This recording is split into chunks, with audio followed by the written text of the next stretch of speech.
Assalamu alaikum wa rahmatullahi wa barakatuh. Ndugu Waislamu na wanaukumbi kwa ujumla, kama mada ilivyoainishwa Ahlusunna na suala la kuwaingilia wanawake kwa mlango wa nyuma, hii itakuwa ni sehemu ya kwanza. Sehemu ya pili itakuwa Shia na suala la kuingilia wanawake kwa nyuma. Swala hili, kama kuna watu wanataka kuwa na insaf na amanatul ilmiya, kwa sababu nimeona katika makundi mengi sasa kila mtu anajaribu kuongea mambo ambayo yamemzidi kimo, na ninakariri kwa kusema kwamba wengi wanaokuja katika kumbi hizi kuongea na kutuhumu Ushia ni watu ambao mimi nawaita ni makasuku, kwa maana ya kwamba wanayotamka ni maneno ambayo wametamkishwa tu, si maneno ambayo wameyafanyia research wenyewe, wakayasoma wenyewe, alafu wakatumia akili zao kufanya analysis wenyewe. Kwa hivyo ni watu ambao wamepewa chakula baada ya kutafuniwa, wao wakawa wanameza tu. Naam, laiti ingekuwa haya wanayosema ni product, ni natija ya akili zao wenyewe au juhudi zao wenyewe, tusingewaona wakipiga makelele kila wakati wanazungumza Ushia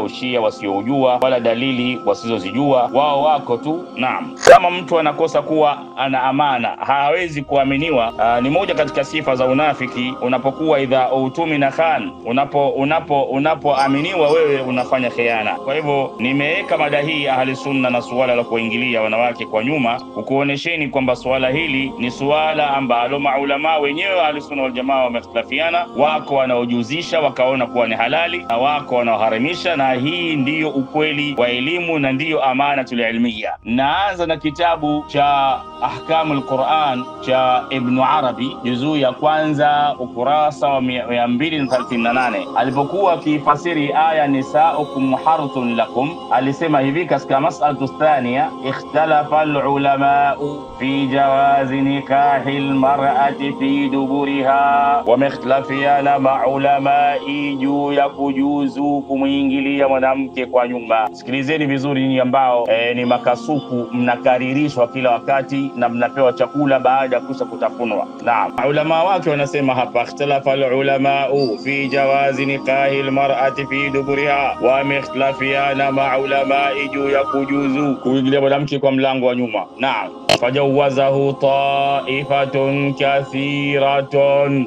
Anasema Ibn Arabi, kundi kubwa la ahli sunna wal jamaa wamejuzisha hayo. Sijui watu kama Abu Darda kijana huyu au Shaushaba hawasomi hivi vitabu vyao au vipi? Narudia tena, fajawazahu ta'ifatun kathiratun, wakajuzisha kundi kubwa la maulama wao kumuingilia mwanamke kwa mlango wa nyuma. Naam, wakad jamaa dhalika Ibn Sha'ban huyu mmoja katika maulama wao al-sunna wal jamaa ameandika kitabu kizima kinaitwa Jima'un Niswan wa Ahkamil Quran, kuingilia wanawake na hukumu za Qur'ani juu ya jambo hilo. Kwa hivyo kitafute kitabu hiki alichokiandika Ibn Sha'ban, naweza nikakiweka ukumbini inshallah. Wa asnada jawazahu ila zumratin karimatin min as-sahaba wat-tabi'ina wa ila Malik min riwayatin kathiratin. Hiyo naelewa maneno haya. Wa asnada jawazahu, huyo Ibn Sha'ban amefanya sanadi, ametoa sanadi ya kujuzu jambo hilo kwa mujibu wa madhhabi al-sunna, ila zumratin, kwa kundi kubwa sana, kwa sanadi sahih, kundi kubwa sana, minas sahaba, la masahaba. Nyinyi mnaosema kwamba masalafi salih, masahaba zenu wamejuzisha jambo hilo, wattabi'ina, na mattabi'ina wamejuzisha, wa ila Malik, Imam Malik kajuzisha, kafanya halali waingilia wanawake kwa mlango wa nyuma, min riwayatin kathira, kwa riwaya nyingi. Sijui kitu gani Shaushaba na kina Abu Darda wanakuja kupinga baada ya kuona kwamba kundi kubwa la masahaba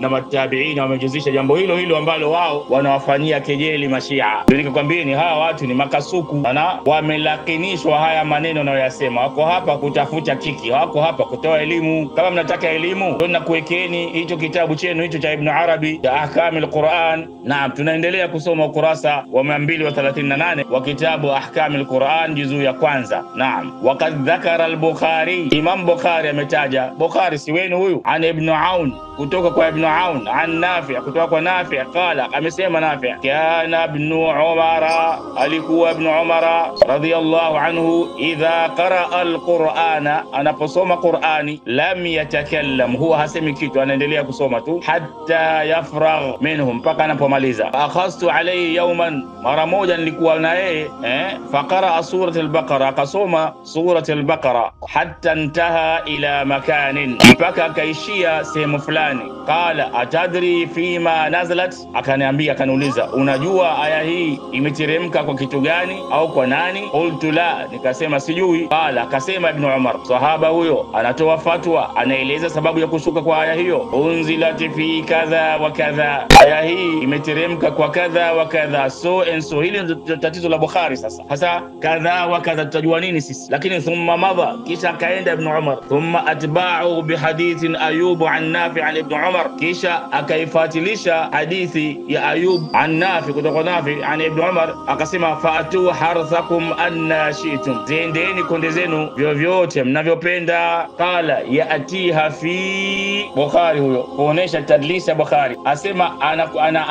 anamwendea mke wake kwenye fi katika nini sasa hakumaliza Bukhari katia vidoto hata katika ukienda katika Sahih Bukhari utakuta hivyo walam yadhkuru ba'dahu shay'a na hakutaja baada yake jambo lolote. Angalia hashia 537 hapo chini. Angalia tafsiri Ibn Kathir juzuu ya kwanza ukurasa wa 261 utaona viroja hivyo. Inshallah ninakwenda kwenye kitabu cha tafsiri Ibn Kathir nikuwaekeeni viroja vya al-Bukhari inshallah. Naam.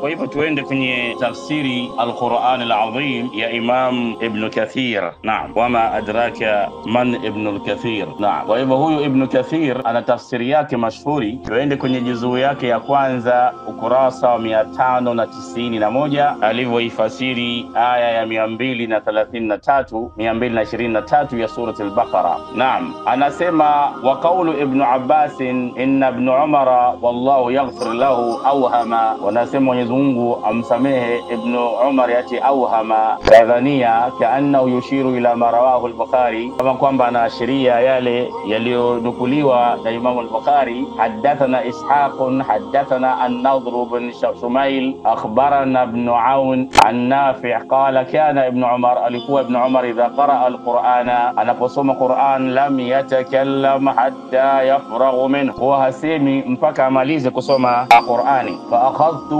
alayhi yawman mara moja nikamshuhudia nilikuwa naye faqara surat al-Baqara akasoma surat al-Baqara hatta intaha ila makanin mpaka akafika kwenye sehemu fulani. Hiyo sehemu muhimu sana hiyo. Qala tadri fima unzilat unajua imeteremka hii kwa ajili gani? Qultu la nikasema sijui. Qala unzilat fi kadha wa kadha. Hili ndio tatizo tena sasa, iliteremka kwa kadha wa kadha. Wewe unataka kumwambia mtu anakuuliza alafu unakuja kumwambia vile vile kwa ramz kwa symbols kadha wa kadha imeshuka kwa fulani na fulani au kwa hiki na kiki. Sasa aje hujamwambia. Thumma madha kisha kaendelea wana Abdus Samad qala huyo Abdus Samad amesema hadathani abi amenihadithia baba yangu hadathani Ayub amenihadithia Ayub an Nafi kutoka Nafi an Ibn Umar kutoka Ibn Umar kwenye aya hii fa'atu harthakum anna shi'tum ziendeni konde zenu kama mnavyopenda au kama mnavyotaka. Qala ya'tiha fi anakwenda kwenye alafu kaweka mistari kaweka nukta zile tatu anashindwa kutaja imeshuka kumruhusu mume aende wapi. Hilo ndio tatizo lenyewe la maulama wa al-sunna wal jamaa kuficha na kufanya tadlis. Kwa unapowaona kina Shaushaba humo ndani au kina Abu Darda na wengineo wanapata sunna za maulama wao kuficha haki kama ilivyokuja katika riwaya zao wenyewe. Naam, asema hakadha rawahu al-Bukhari, hivi ndivyo aliyopokea Bukhari. Ibn Kathir hana makosa, amesema Bukhari kaficha waqad tafarrada bihi min hadhihi al-wujuh. Naam, waqala Ibn Jarir akasema Ibn Jarir Tabari. Sasa Ibn Kathir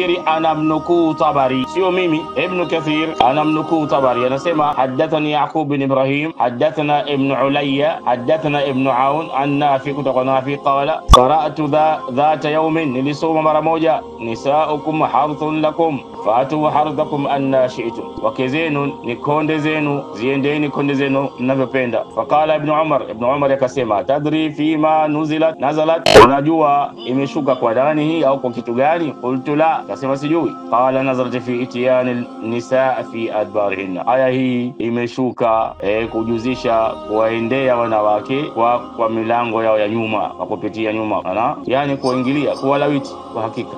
Naam. Kwa hivyo haya ndiyo yanayoandikwa katika vitabu vya Ahlusunna wal Jamaa. Na wako maulama wa Kisuni waliojuzisha, ndo kama hao ninaosema wako walioharamisha kwamba ni masala ambayo fihi ikhtilaf, kuna ikhtilaf. Sasa kuja mtu akalivalia njuga swala hili akawa ananyooshea vidole Shia tu, huyo ni punguani kwa hakika. Naam. Tukisoma tena katika hii tafsiri ya Ibn Kathir ukurasa huo 591 wa juzuu ya kwanza, tunasoma hapo chini, wa haddathani Abu Qalaba au Qilaba حدثنا عبد الصمد بن عبد الوارث حدثني أبي عن أيوب عن نافع عن ابن عمر كتب ابن عمر kuhusu aya fatu harthakum anna shi'tum, ziendeni kundi zenu kama mnapenda. Qala fi dubur, Ibn Umar asema fi dubur, katika mlango wake wa nyuma. Na hiyo aya inaruhusu kwa mujibu ya fatwa ya Ibn Umar. Na nyie mko mstari wa mbele kusema kwamba mnawafuata masahaba, lakini inapokuja katika suala ambalo akida yenu huwa haitaki kuwafuata masahaba, sahaba huyo mnampiga teke. Kwa hivyo Ibn Umar anajuzisha jambo hilo, na tumesoma katika kitabu cha Ahkam al-Quran cha Ibn Arabi, una masahaba wengi na matabiina wengi waliojuzisha mtu kupita mlango wa nyuma. Kwa hivyo kuendelea kuwanyoshea vidole Mashia kuna maanisha ni kufilisika kwa akili kwenu, kufilisika kwa elimu kwenu. Naam. Kwa hivyo haya ndio mambo ambayo yameandika hata katika tafsiri Tabari. Ukienda katika juzuu ya 4 ukurasa wa 406 utakuta habari hizi kwamba inajuzishwa. Naam. Kwa hivyo nitapenda niweke riwaya ya asli iliyoko katika tafsiri katika Sahih al-Bukhari, tuone namna gani Bukhari alivyoanza kufanya khiana alipotambua kwamba tafsiri ya aya nisaukum harthun lakum fatu harthakum anna shi'tum ni kwamba fi dubur, akasema fi, akaweka vidoto vitatu, hakuweza kuandika ukweli huo. Kwa hivyo hiyo ni khianatu al-ilmiya ambayo imeanzwa na Bukhari mwenyewe. Naam. Ndugu Waislamu na wanaukumbi kwa ujumla, hivi sasa tuende na huyo kabiruhum alladhi allamahum as-sihr, kama wanavyosema mkubwa wao aliyewafundisha uchawi. Naam. Kwa hivyo tukisoma katika riwaya ya 4526 kwenye babu nisaukum harthun lakum fatu harthakum anna shi'tum wa qaddimu li anfusikum, ambayo ni aya ya 223 ya surati al-Baqara, asema Imam Bukhari katika sahihi yake riwaya nambari 4526, sisi hatuwezi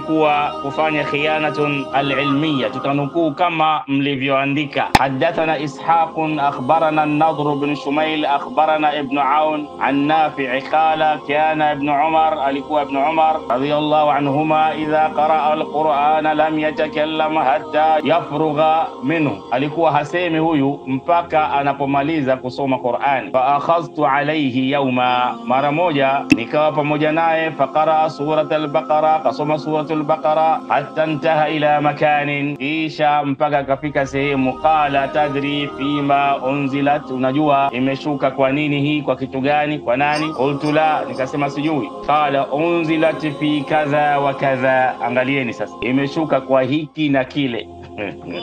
Sasa kitu gani Bukhari hatujui sisi, katueleza nini hapa?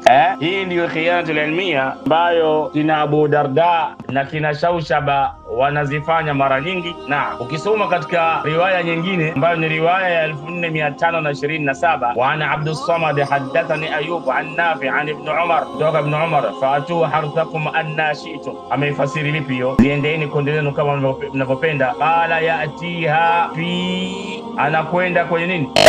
Hawa anakwenda kwenye kitu gani? Katika nini? Katika kidoto hapo.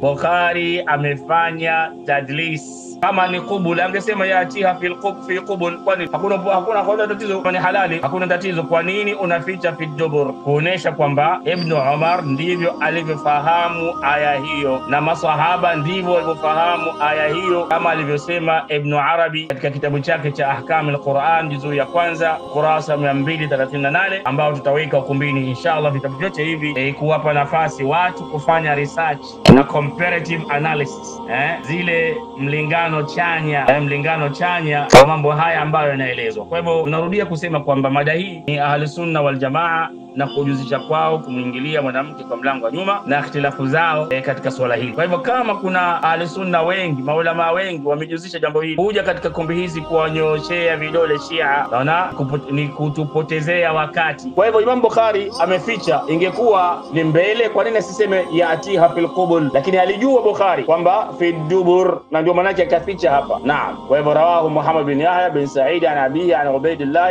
an Nafi an ibn Umar. Kwa hivyo nyinyi mnaodai kwamba mnafuata maswahaba, naona ni uongo mtupu. Hao maswahaba muwafuati, mnawafuata maswahaba katika zile ambazo mnataka tu. Ibn Arabi amekwambia ni kwamba as-sahaba wat-tabi'ina kathira walikuwa wanajuzisha jambo hilo, walikuwa wakipita mlango wa nyuma, lakini mnakuja kunyoosha vidole kwa Mashia kwa sababu mnaona kama ndio soft target, wazungu wanasema.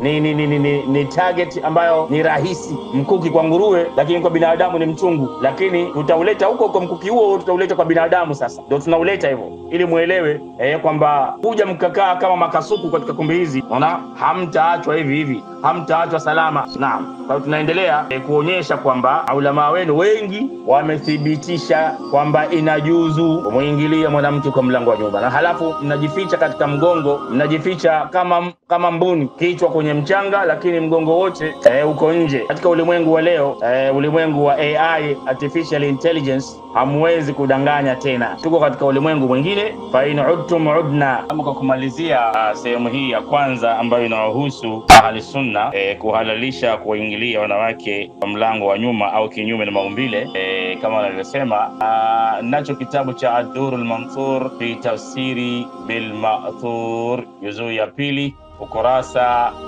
wa 607 mpaka 609. Anasema Imam As-Suyuti kwenye dhikri al-qawli athani fil aya, qawli ya pili juu ya aya, kuonesha kwamba ni rai nyingine ya al-sunna wal jamaa. Akhraja Ishaq bin Rahwayhi fi musnadihi, na huyu ni kifaru wa al-sunna wal jamaa, wa tafsirihi, na tafsiri yake, wal Bukhari, na Imam Bukhari, wa Ibn Jurayj wa Ibn Jarir na Ibn Jarir at-Tabari. Anataja vingwengwe wa al-sunna wal jamaa waliozungumza rai hii. Sasa unapowaona vikasuku vinakuja katika kumbi hizi vinatafuta kiki huku na kule kwa ajili ya kuonyoshea vidole Mashia, ni watu wa kuwapuuza kwa hakika. Lakini kwa sababu tunahofia kwamba wanaweza kuwapotosha watu, inabidi tufanye radi hawa makasuku, jambo ambalo kuwaradi watu ambao wako chini ya mustawa kwa hakika ni kupoteza wakati. Lakini tunafanya hivyo kwa ajili ya maombi, matakwa ya watu wengi ambao wameniandikia pembeni, wakanambia kwamba Abu Jafar adrikil umma,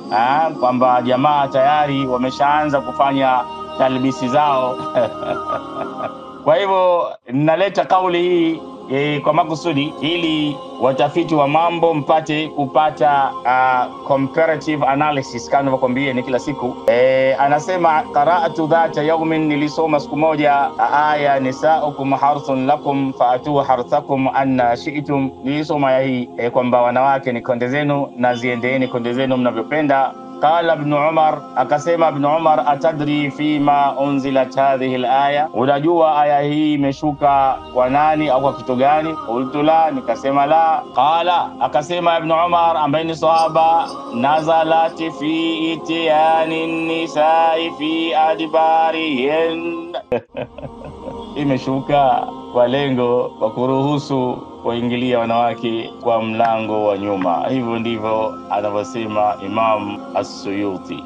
Naam. Ama riwaya nyingine asema Imam Suyuti, wa akhraja al-Bukhari wa Ibn Jarir, ametoa Imam Bukhari na Ibn Jarir at-Tabari an Ibn Umar, kutoka kwa Ibn Umar kwenye tafsiri alipoifasiri aya fatu harthakum anna shi'tum, ziendeeni konde zenu kama mnavyopenda. Qala fi dubur.